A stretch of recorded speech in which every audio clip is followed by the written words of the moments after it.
Welcome to ఆర్ఫే TV news.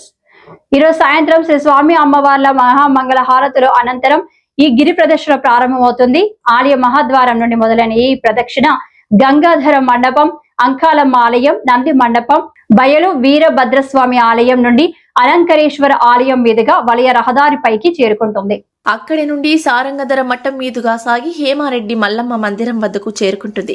Hema Reddy Mallamma మందిరం నుంచి మహిషాసుర మర్దిని, రుద్రాక్ష మఠం, విభూతి మఠాల మీదుగా రుద్రవనంలోకి చేరుకుంటుంది.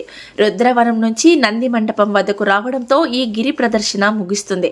శ్రీశైల క్షేత్రంలోని ప్రాచీన మఠాలను, ఆలయాలను భక్తుల చేత దర్శింపజేయిస్తూ వారిలో భక్తి భావాలను మరింతగా పెంపొందింపచేయాలని, అదేవిధంగా క్షేత్రాన్ని ఆధ్యాత్మికంగా తీర్చిదిద్దడంలో భాగంగా ఈ గిరి ప్రదర్శనను నిర్వహించడం జరుగుతుంది. గిరి ప్రదర్శనలో పాల్గొన్న భక్తులందరికీ ప్రదక్షిణాంతరం శ్రీ స్వామివార్ల దర్శనం కల్పించబడుతుంది.